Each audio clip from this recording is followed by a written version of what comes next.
so much for attending. Thank you so much for showing up.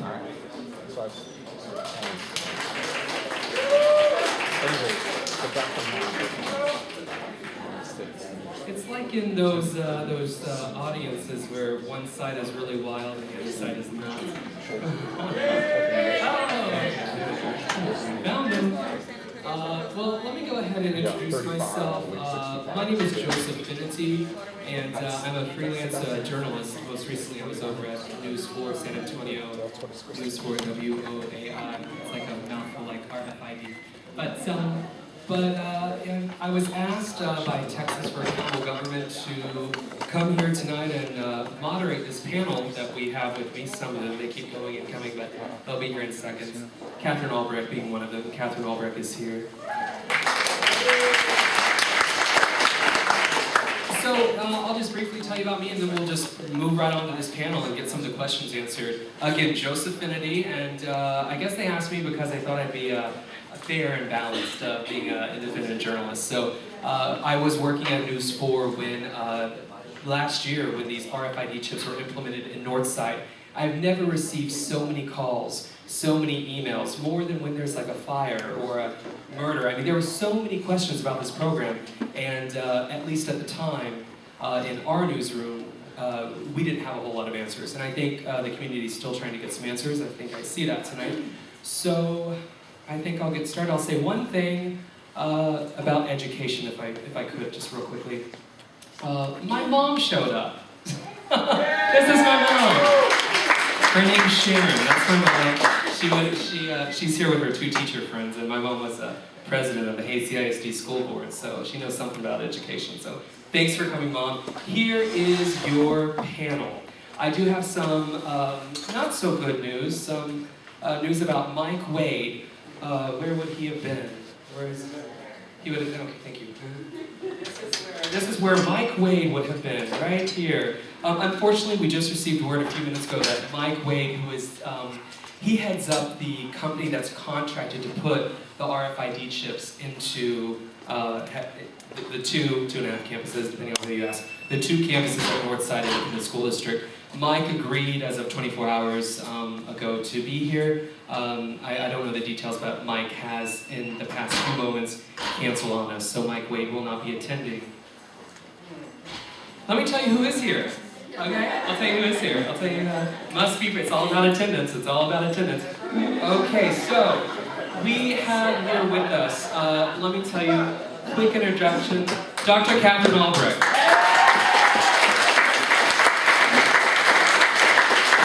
I'll let her tell you a little more about herself, but a Harvard graduate, and she's done extensive research and even written a book about radio frequency identification technology, so she might know a thing or two. Also, Dr. Laura Presley.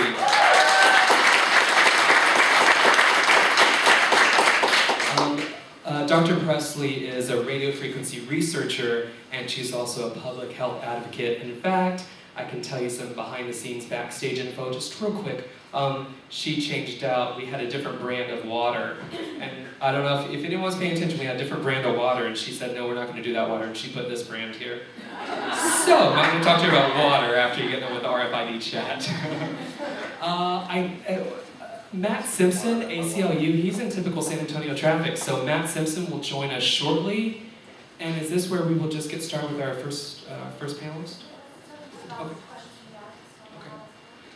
And here's how this is going to run, you guys. It's going to be real fun and real informative, I think. What's going to happen is each panelist, all three of our panelists, are going to be given, by the way, so you can see these pretty ladies here. Each one of the panelists are going to be given 10 minutes to speak.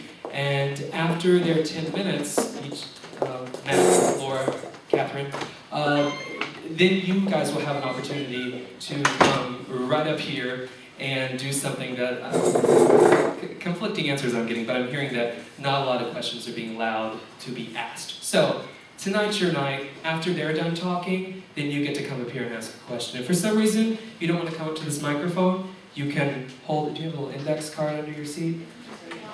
In an envelope, you may have a key to a brand new, no, I'm just kidding. That'd be cool. You might have a So in envelopes, like I heard what might be an envelope.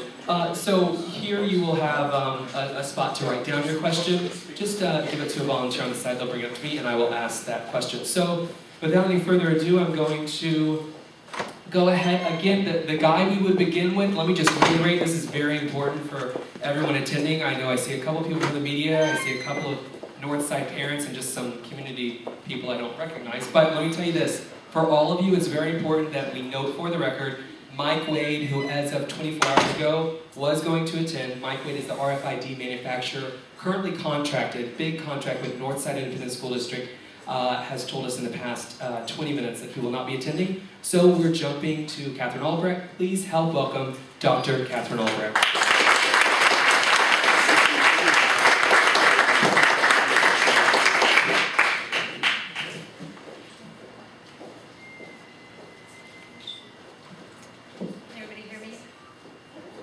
Kind of soft spoken.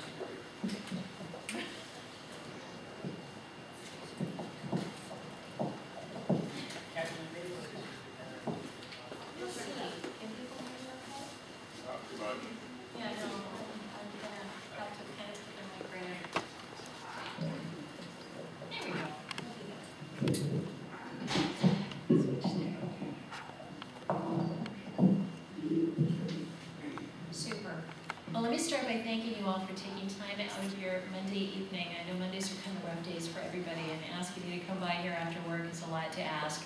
So I want to thank everybody who's driven in and fought the traffic and come on out to pay attention to this issue. My interest in this, and if people are not familiar with my background, just a little bit of history here. I'm actually an educational privacy researcher, and the whole purpose of my research and my academic career has been to understand why it is that people don't protect their own privacy and why they make poor privacy decisions. And what I've discovered in the course of years of research is that they make bad decisions because they don't understand that the things around them have the potential to invade their privacy. So my big concern here is so my big concern here in San Antonio is that we've got a program that was imposed back in the spring, actually. That's when the first notices went out about the student pilot tracking pilot program. That 4,200 students at the Middle School and John Jay High School would be issued RFID tracking badges. They put it up on the website. There we go. The Northside Independent School District put that information up on the website. And let me ask, do we have a representative here tonight from the Northside Independent School District? Is anyone here representing the district? I actually put a couple of calls into them, and I know that Heather Fazio from Texans for Accountable Government, who organized this event, has also tried rather diligently to get somebody to come out. So we're actually a little bit disappointed because at the last couple of board meetings, the public has shown up, the community has come in, they've wanted to ask questions, and they've been told, well, it's not the right forum, we've got other business to tend to. And so when Heather and other members of the community here, the Hernandez family and others, really made an effort to create an opportunity that's not all about school business. We were respectful, they've got that to do with their board meetings, so let's come out here and have that conversation. We were a little bit disappointed that they opted not to respond to those requests. And now we find out that the vendor isn't here either. So I just want to clarify to members of the media and people who may be watching this on video that we made every attempt, or Heather, I know, made every attempt to make this a very balanced event, to get all of the perspectives on the table. And that really was the goal, was to have, you know, people from all sides here expressing their views, explaining the pros and cons from where they sat. Given that that's not going to happen, I don't really want to turn this into a complete one-sided lynch mob, but I am not going to make their case for them. So, they've already lynched themselves. Yeah, well, so let me, in a nutshell, let me at least give you their justification. So they announced this back in the spring, that they would be implementing this program. And by the way, when I did speak to Pascual Gonzalez last week, who is the district, their PR person, he said, well, we don't feel a need to turn out to a community forum. We've already spoken with the community and clearly communicated about this way back in the spring. And I said, well, how'd you do that? And he said, well, on our website. So parents of the school district were expected, or I guess you are continually expected to view every page of that website all the time, and if you miss something, if you blink and you miss it, then, well, I guess that's your fault. So they believe that they've already done a great job of explaining all of this through their website.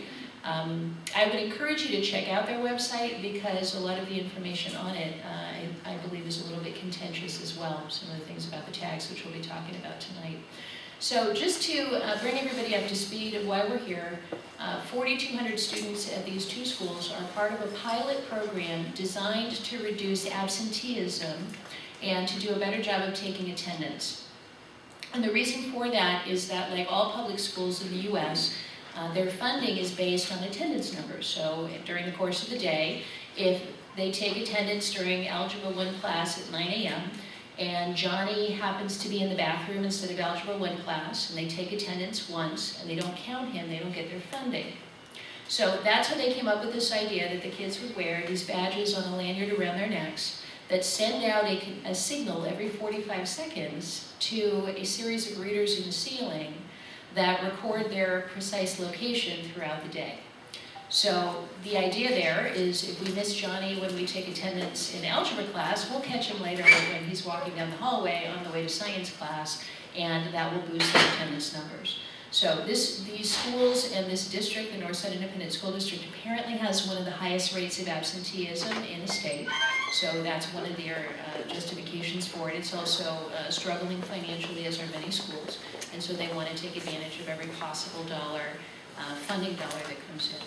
So the real question, of course, comes up, just on that count alone, do you really need to track kids' precise location and log them in a database every 45 seconds in order to know if they were on campus at some point or not? And I think the answer to that is a pretty obvious no. There's lots of other ways that you could do that more effectively than this. But taking that to the next step, if you actually look at the technology and what it is and what it does, then I think it raises a whole host of other questions having nothing to do with attendance. So let me describe the tags for you. It's like an ID tag, like any ID tag that you would see a student have. It has their picture, their ID number on it. It goes on a lanyard around their necks. And it has 2-button batteries inside of it that transmit an electromagnetic frequency signal, or a radio wave.